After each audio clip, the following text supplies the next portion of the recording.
Operation success ஆனா fashion death. இதுதான் பிஜேபியோட இன்றைய நிலைமை, தமிழக சட்டமன்ற தேர்தலோட நிலைமை. என்னன்னாக்கா ஆப்ரேஷன் சக்சஸ்ன்றது வந்து பார்த்தீங்கன்னாக்கா டிஎம்கேவை தோக்கடிச்சிட்டாங்க. பேஷன் டெத்ன்றது பார்த்தீங்கன்னாக்கா இந்த இடத்துல விஜய் அவர்கள் வந்து உட்காந்துட்டாங்க.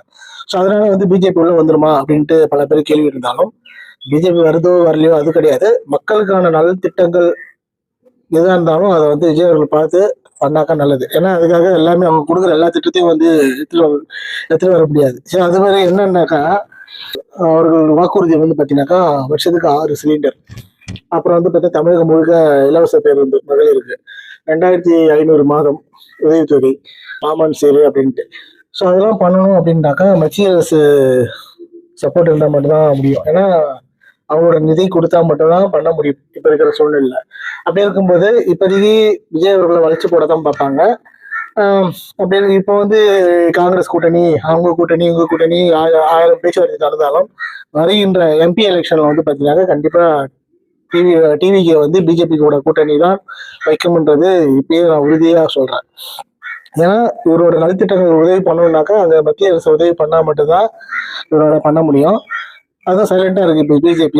டிவிகே ஜெயிச்சதுல வந்து பாத்தீங்கன்னா முக்கால்வாசி பேர் வந்து பாத்தீங்கன்னா நடுத்தர குடும்பம், அதாவது ஆட்டோ டிரைவர் சொல்றாங்க, சாதாரண குடும்பத்துல இருந்து வந்தவங்க சொல்றாங்க. அப்படின்னும் போது ரொம்ப பெருமையா இருக்கு. ஆனா எனக்கு என்ன கேள்வினாக்கா இதுவே 5 வருஷம் கழிச்சு இதே வார்த்தையை நம்மளால சொல்ல முடியுமான்றத எனக்கு கேள்வி. ஏன்னா இப்ப ஆட்டோ டிரைவர் வந்து எம்எல்ஏ ஆயிட்டு 5 வருஷமும் சப்போஸ் ஜெயிக்கிறாரு, ஒரு வேளை தோத்துட்டால் திரும்பி ஆட்டோ டிரைவருக்கே போவாரா? அப்படி போயிட்டாக்கா அவர் உண்மையா அரசியல்வாதின்னு நான் நம்புறோம். அவர் மட்டும் இல்ல, இப்ப இருக்கிற நிலைமையில ஓரளவுக்கு முன்னேற்றம் இருந்தா பரவாயில்ல. ஒரேடியா ஆடி காரு, பென்ஸு, நிறைய நிலம் வாங்கி அடுக்குமாடி கூடு கட்டி செட்டில் ஆனாக்கா அவங்க கண்டிப்பா நல்ல அரசியல்வாதி கிடையாது. கண்டிப்பா ஊழல் பண்ணியிருக்காங்க. இது வந்து நம்ம இதுக்கான விடை வந்து 5 வருஷம் கழிச்சு தான் நம்மளுக்கு தெரியும். டிஎம்கே ஏடிஎம்கே வந்து கூட்டணி பேச்சுவார்த்தை போதுன்ட்டு ஒரு நியூஸ் வந்துச்சு இல்ல, அவனாக்கா எதுக்காகனாக்கா ஒரு பயம் வந்து போச்சு. அதாவது எனக்கு தெரிஞ்சு அது வந்து ஆட்சி 5 வருஷம் அவர்கிட்ட கொடுத்துடலாம், என்னதான் பண்றாரு அப்படின்ட்டு பண்ணிட்டா கூட ஒரு ஆள் அவர் ஜெயிக்கிறாரு தோக்குறாரு அது அர்த்தப்பட்டு ஒரு விஷயம். அவர் என்னதான் பண்றாருன்ட்டு கையில கொடுத்துடணும்.